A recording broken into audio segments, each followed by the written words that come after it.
Good morning, everyone, and welcome back to my garage. We are here to do the monthly report. We have reconfigured both systems to 24 volts. The system on the left here, the one with the 2-time USB batteries, the 1500 watt AIMS, and the 30 amp EP-Ever. It has 500 watts worth of panels up on the roof. Those are 15 volt panels. I bought them on Prime Day sale. I recommended them to you guys. I bought a pair and we're going to test them out for a couple years and see how they work out. Initial impressions are that the 15 volt panels are definitely better on cloudy days. They also don't do too bad for peak production. The only downside to the 15 watt panels is they're a little bit more expensive. You can buy more panel and more wattage with the same money for 12 volt panels, and still works out to your advantage to buy the 12 volts, but it's a nice experiment, and we're going to see. It may change over the course of time. We'll chart it and find out. This system here has four 280 amp hour 12 volt batteries wired for 24 volts. It has an 800 watt Phoenix Victron Energy pure sine wave inverter, and this is the 40 amp 12, 24, 36, and 48 volt capable EP-Ever. This one here is only 12 and 24 volt, but both come with a lithium preset, which makes this easy to put together one of these little systems. Now, you don't even have to really know anything other than how to read a manual and program one of these, so it reads lithium and your correct voltage.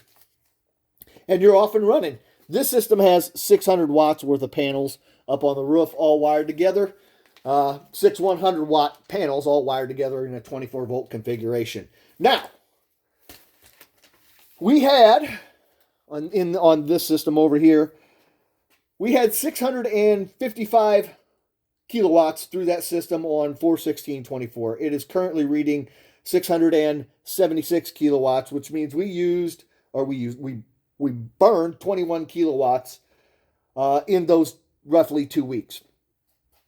This system over here was at 1,471 kilowatts. It is currently at 1,503. We used 32 kilowatts on that system already this week, and that is spectacular. Not this week, but this 2 weeks, and that is spectacular. Normally, that system usually only uses about 30 or 40 kilowatts. It didn't have enough panels, didn't have enough battery, but we have plenty of both now. And I've been running the 65-inch TV on that thing quite a bit, just trying to keep the batteries from being topped off.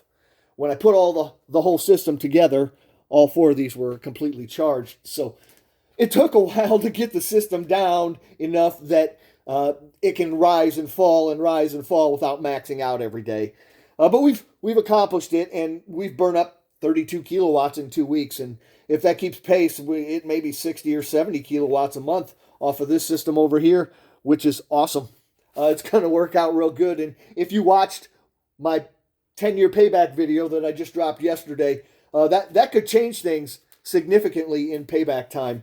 My guess would be it's going to cut a year or two off the payback time if everything works out the way that I think it's going to work out, and we're going to chart it here so you can find out. Now, the only other metric that we keep track of is on this system, since it is currently running the outside lights, and if you look right there, the two little wires, they go up and control all those outside lights. It is currently at 3.9 kilowatts. So for the 2 weeks, my outside lights have consumed those 3.9 kilowatts. And if you're wondering what those look like, that's what these are right here.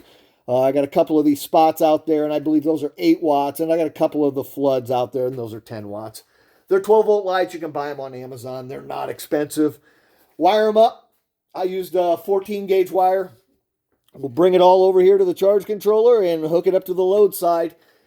Now, the EP-Evers have a timer that you can use. You can set it to turn on a couple hours after or before sunrise and turn off a couple hours after sunset. You can set how long that time is, and I believe I have it set at 2 hours before sunrise and 4 hours after sunset at the moment. And that works out pretty good for us. Now, as we get into the summer, when I'm really trying to use up more power because I'm going to have an abundance of it.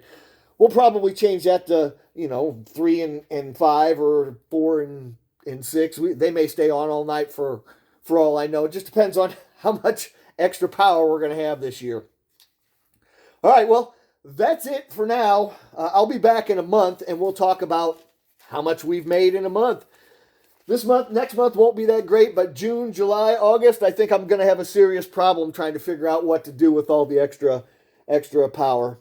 We have over 1,000 watts worth of panels up there on the roof between the two systems, and that's a significant increase from what I had before. So it's going to be fun to try to figure out how to use the extra power. I was thinking about it while I was laying in bed last night, and I pretty much have everything off grid except for the major appliances now. So I don't know what else I'm going to do to burn up that extra power, but I'm sure I'll figure something out. And, if you're looking at putting together one of these systems, I think that's one of the most important things is you should find out, or at least consider, how much stuff you have in your house that is going to be running at a time and figure out your load. Once you figure out what your load is, then you can figure out how big a system you actually need.